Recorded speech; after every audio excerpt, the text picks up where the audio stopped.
여러분, 혹시 가난의 대물림이라는 말 들어보셨나요? 잔인한 말이지만 자본주의 사회에서 이건 아주 흔하게 볼 수 있는 현상이지 않나 싶어요. 우리는 어릴 때부터 이렇게 배웠습니다. 공부 열심히 해서 좋은 대학 들어가라, 좋은 직장 들어가라, 땀 흘려 번 돈이 가장 값지다. 맞습니다. 노동은 신성합니다. 여러분이 오늘 직장에서 흘린 땀과 노력, 그건 우리 사회를 지탱하는 숭고한 가치입니다. 저 역시 그 노동의 가치를 정말 존중합니다. 하지만 여기서 불편한 진실을 하나 마주해야 합니다. 왜 우리 부모님 세대는 평생을 뼈 빠지게 일하셨는데도 노후가 불안할까요? 왜 우리는 부모님보다 더 좋은 스펙을 쌓았고 더 열심히 일하는데도 부자는 항상 남의 이야기처럼만 느껴질까요? 단순히 월급이 적어서일까요? 아니면 세상이 불공평해서일까요? 아니요. 진짜 이유는 따로 있습니다. 우리는 훌륭한 노동자가 되는 법은 죽어라 배웠지만 돈을 다루는 법은 단 한 번도 배우지 못했기 때문입니다. 오늘 영상은 단순히 투자해라, 사업해라 같은 뻔한 이야기가 아닙니다. 왜 우리는 잘해봐야 중산층으로만 남을 수밖에 없는지, 그리고 유대인들의 지혜를 빌려 그들은 왜 대대손손 부자가 되는지 그 시스템의 차이를 파헤쳐 보겠습니다. 오늘 이 영상 끝까지 보신다면 적어도 여러분의 대에서 가난의 고리는 확실하게 끊어질 겁니다. 혹시 오해하실까봐 먼저 말씀드리자면 저 또한 현재 노동자일 뿐이고 노동의 가치를 폄하하려는 게 절대 아닙니다. 노동은 부자가 되기 위한 필수 조건이죠. 종잣돈을 모으려면 당연히 노동소득이 있어야 하니까요. 하지만 노동은 절대로 충분 조건은 아니라고 생각합니다. 쉽게 비유해 볼게요. 우리가 서울에서 부산까지 가야 됩니다. 노동은 튼튼한 이 두 다리와 같습니다. 열심히 걷고 뛰면 언젠가는 갑니다. 하지만 옆 차선에는 오토바이나 자동차를 타고 가는 사람들이 있습니다. 바로 자본이라는 도구를 탄 사람들이죠. 문제는 우리가 걷는 동안 인플레이션이라는 역풍이 불어옵니다. 열심히 일해서 연봉을 올렸는데 물가도 같이 오릅니다.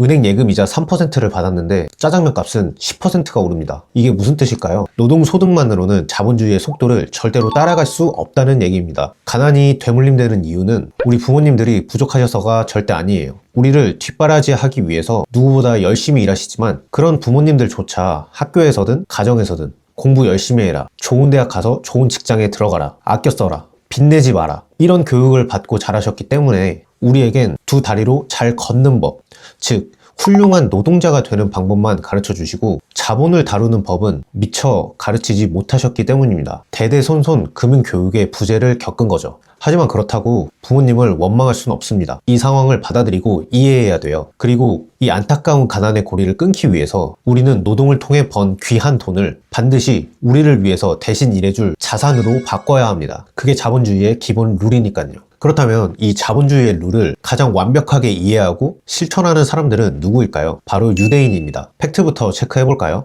유대인의 인구는 전 세계의 약 0.2%에 불과합니다. 우리나라 인구보다 훨씬 적은 수치입니다. 그런데 역대 노벨상 수상자의 약 22%가 유대인입니다. 이거보다 더 놀라운 건 우리가 가장 관심 있어 하는 돈, 경제력입니다. 미국 억만장자의 30% 이상이 유대계로 추정됩니다. 구글, 페이스북, 스타벅스 같은 우리가 아는 글로벌 기업의 창업자나 CEO 상당수가 유대인이죠. 뿐만 아니라 세계 금융의 심장인 월스트리트를 장악하는 금융기업들 대부분이 유대계입니다. 전 세계 돈의 흐름을 꽉 쥐고 있는 거죠. 도대체 0.2%의 소수민족이 어떻게 전 세계의 부를 거머쥐었을까요? IQ가 높아서요? 아닙니다.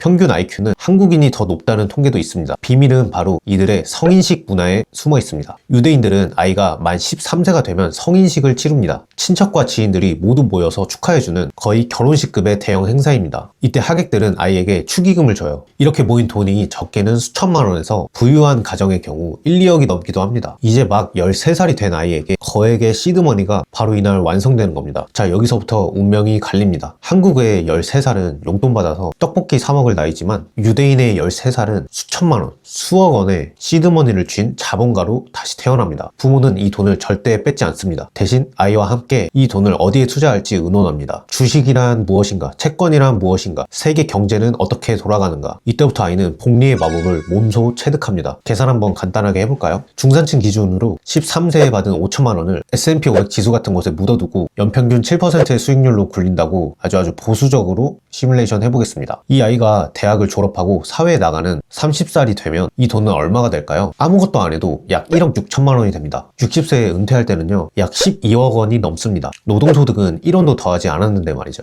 유대인 청년들은 사회생활을 시작할 때 이미 억대의 자산을 깔고 시작합니다. 경제적 자유의 발판이 이미 만들어진 상태죠. 이게 바로 유대인이 대대로 부자일 수밖에 없는 시스템의 힘입니다. 그럼 이제 우리 한국의 현실을 볼까요? 영상 초반에 말했듯이 우리는 가정에서든 학교에서든 금융교육을 미처 받지 못했습니다. 못했습니다. 우리 부모님들조차 똑같이 돈에 대하여 배우지 못하셨으니까요. 본인들도 돈이 일하게 하는 법을 모르시는데 어떻게 자식에게 가르칠 수 있을까요? 못 가르쳐 주죠. 그저 우리 부모님들이 우리에게 해주실 수 있는 최고의 조언은 공부 열심히 해라, 좋은 대학 가라, 좋은 직장 들어가라, 이것뿐이었습니다. 부모님들이 아시는 선에서 할 수 있는 최선을 다하신 거였어요. 우리 한국 부모님들의 자식사랑, 유대인 못지 않습니다. 아니, 오히려 더 뜨겁다고 봐요. 그런데 그 사랑의 방향이 조금 안타까울 뿐입니다. 우리는 유대인들과 달리 그 귀한 자금을 어디에 쓰나요? 바로 사교육비입니다. 초등학교 때부터 영어 유치원, 수학학원, 논술학원, 자녀를 좋은 대학에 입학시킬 때까지 쏟아붓는 돈이 평균적으로 수억 원에 달한다는 통계가 있습니다. 냉정하게 말해서 한국의 교육비는 투자가 아니라 소비에 가깝다는 말이 있습니다. 사라지는 돈이라는 뜻이죠. 물론 공부 아주 중요합니다. 하지만 지금 시대에 명문대 졸업장이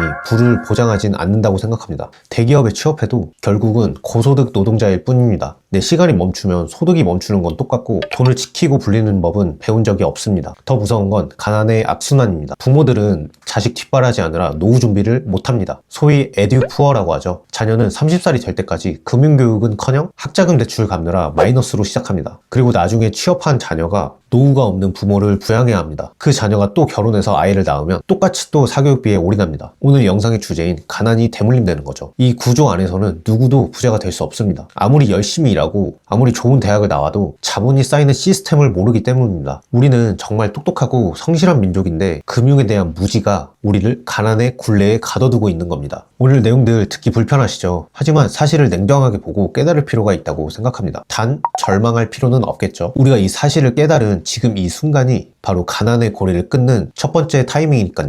지금 당장 우리가 할 일은 명확합니다. 첫째, 노동의 가치를 폄하하지 말되 노동에만 의존하지 말기. 월급의 10% 아니 5%라도 좋습니다. 무조건 떼어내서 자산을 보유해야 하고 소득을 늘리기 위해 노력해야 합니다. 둘째, 나 자신부터 돈을 다시 배우고 훗날 내 자녀에게도 이 지혜를 물려줍시다. 우리는 13살에 시드머니 못 받고 시작했잖아요. 그러니 지금이라도 내 소득의 일부를 떼어내서 나만의 시드머니를 만들어줘야 합니다. 그리고 만약 자녀가 있다면 유대인들처럼 수천만 원씩은 못 줘도 괜찮습니다. 대신 아이의 증권계좌를 터주고 좋아하는 기업의 주식을 한 주씩 사주면서 네가 보는 유튜브 회사의 주인이 너야 라고 알려주면 어떨까요? 그 작은 경험이 아이를 자본가의 DNA로 바꿔놓는다고 생각합니다. 국영수 점수보다 중요한 건 복리를 이해하는 건 아닐까요? 셋째, 부자처럼 보이지 말고 진짜 부자가 되기. 지겹도록 말하지만 남들 시선 때문에 쓰는 돈을 아껴서 남들이 갖지 못한 시간과 자유를 사는 거예요. 가난은 부끄러운 게 아닙니다. 하지만 가난을 그대로 물려주는 건 너무나 슬픈 일이죠. 우리 부모님 세대는 방법을 몰랐다고 칩시다. 하지만 모든 정보를 다 아는 우리가 변하지 않는다는 건 그건 100% 우리의 잘못입니다. 여러분의 가문에서 가난의 사슬을 끊는 첫 번째 부자가 바로 여러분이 되기를 바라겠습니다. 저 또한 그것이 인생의 최대 목표입니다. 함께 하겠습니다. 오늘 영상이 여러분의 금융관에 자극을 주었다면 구독과 좋아요 부탁드리겠습니다. 끝까지 봐주셔서 감사합니다.